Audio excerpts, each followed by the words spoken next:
Wenye nukunu pema unamlo meleno tekpo wasi. Wenye nukunu pema unamlo au meleno tekpo wasi. Yesu ye meleno tekpo.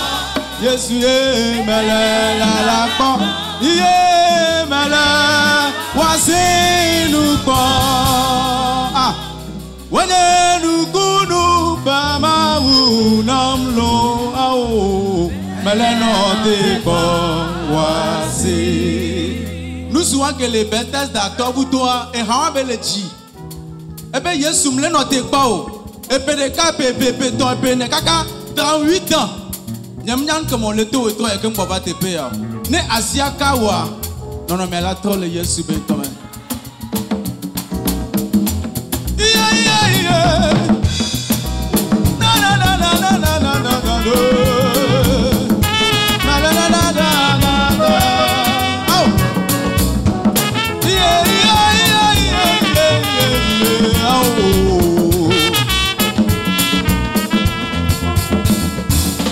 Wenye nukunu pama unamlo au meleno tekpo wasi. On l'attend dans du décaleka. Wenye nukunu pama unamlo meleno tekpo wasi. Yesu ye meleno tekpo au melela la kwa ye melawase nukpo au. Wenye nukunu pama unamlo au meleno tekpo wasi. Oba fika ye ma wale ye oyamle dida se gbede o.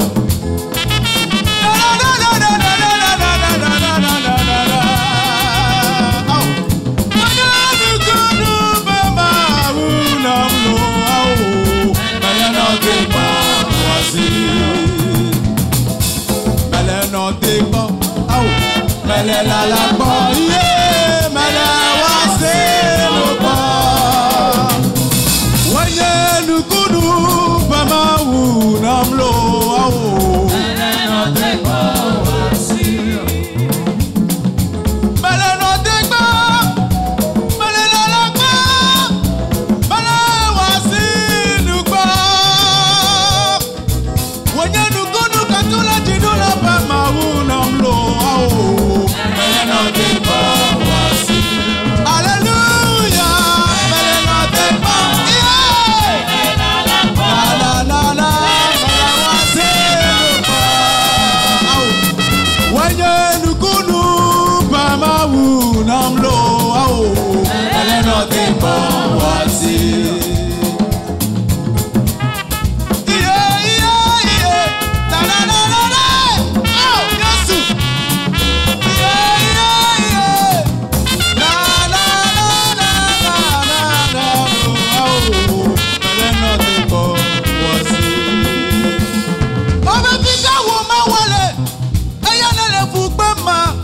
Yesu malawasi nukpo. Wenye nukunu pama unamlo au meleno tekpo wasi. Hallelujah, meleno tekpo. Yesu melela la kwa ye malawasi nukpo. Wenye nukunu pama unamlo